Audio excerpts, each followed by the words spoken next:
تو جب میں نے داڑھی رکھ لی تو مجھے کوئی رشتہ ہی نہ دے۔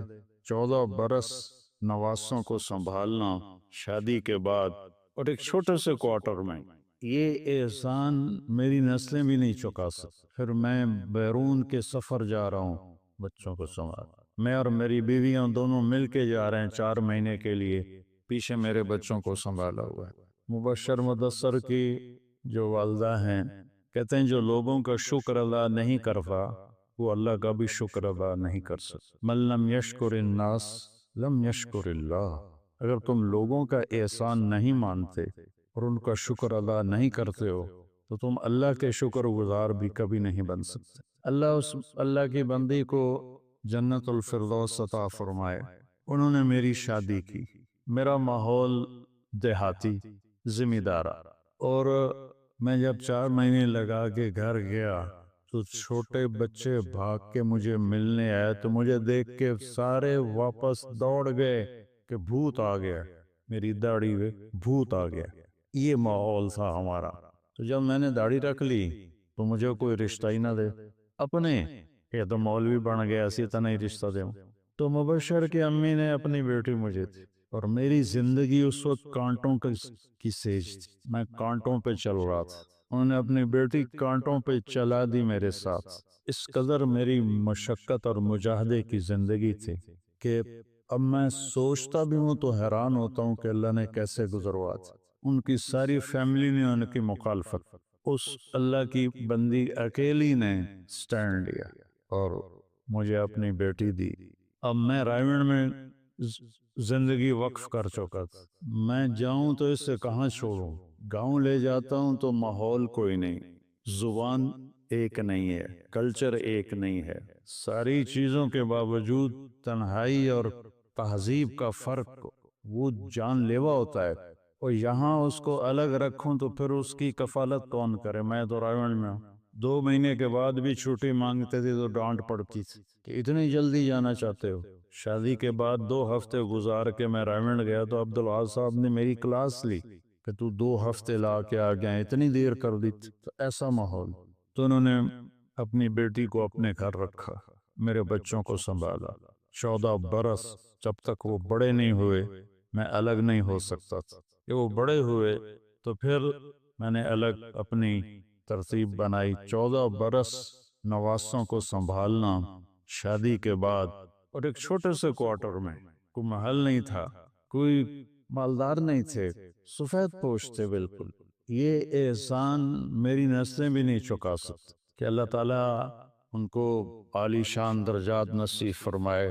پھر میں بیرون کے سفر جا رہا ہوں بچوں کو سنبھال، میں اور میری بیویاں دونوں مل کے جا رہے ہیں 4 مہینے کے لیے، پیچھے میرے بچوں کو سنبھالا ہوا ہے۔ 2 دفعہ میرا سفر 4 4 مہینے کا ہوا، پھر حج کے سفر ہر سال، پیچھے بچے اکیلے، ان کو مدثر سنبھالتا تھا، مبشر سنبھالتا تھا، اور ان کی بہنیں، ان کی والدہ، یہ پورا خاندان، انہوں نے میرے اوپر اتنا بوجھ ڈالا ہے کہ میں مرتے دم تک اس بوجھ کو اتار نہیں سکتا ہوں، اس کا میں حق نہیں ادا کر سکتا ہوں۔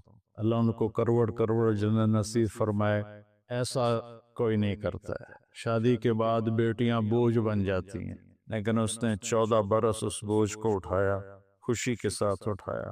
ان کے والد اللہ ان کے درجہ بلند فرمائے، وہ اللہ کے ولی تھے، ان کو دنیا سے رغبت، دونوں میاں بیوی کو دنیا سے رغبت ہی کوئی نہیں تھی، بہت اچھی زندگی گزاری، بہت اچھی آخرت بنائی، اللہ ان کے درجے بلند فرمائے۔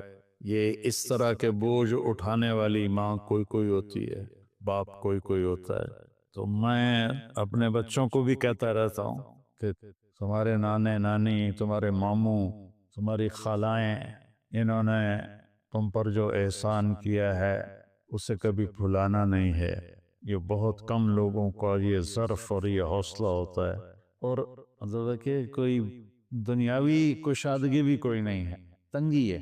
تو اللہ ان کو کروڑ کروڑ جنت نصیب فرمائے۔ میں جو دنیا میں پھرنے کے حوصلے میرے اندر آئے تو ان کی وجہ سے، اگر میرے بچے سنبھالے نہ جاتے تو میں تو سفر نہیں کر سکتا۔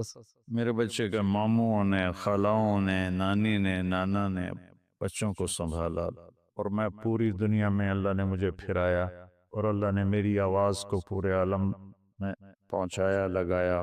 والدین چلے جائیں تو ان کے لیے ایصال ثواب کرتے رہنا چاہیے. میرے والد فوت ہوئے تو میں نے 10 نفل ان کے لیے پڑھنے شروع کیے روزانہ. پھر میری والدہ فوت ہوئیں تو 10 نفل ان کے لیے شروع کیے. یہ پچھلے دنوں میں بیمار ہو گیا ہوں سر درد کی وجہ سے تو میرے نفل چھوٹ گئے. تو میں نے اپنے باپ کو خواب میں دیکھا، کہہ رہے میرا خرچہ ہی بند کر دیتا ہی. مجھ سے کہہ رہے میرا خرچہ ہی بند کر دیتا ہی، ساری زمین تو تینوں دے دیتی ہے، میرا خرچہ ہی بند کر دیتا ہے. میری آنکھ کھلی تو مجھے فوراً پتہ چلا کہ میرے نفل چھوٹے ہوئے ہیں، تو سر درد کی وجہ سے میں پڑھ نہیں پا رہا تھا. تو اب جو تلافی ہے وہ ہے ایصال ثواب سے. ان کے لیے آپ نفل پڑھیں، صدقہ دیں، دعا کریں، بہن بھائی آپس میں محبت سے رہیں. اس سے والدین کی روح کو ٹھنڈک پہنچتی ہے. اللہ تعالیٰ ان کے درجے بلند فرمائے.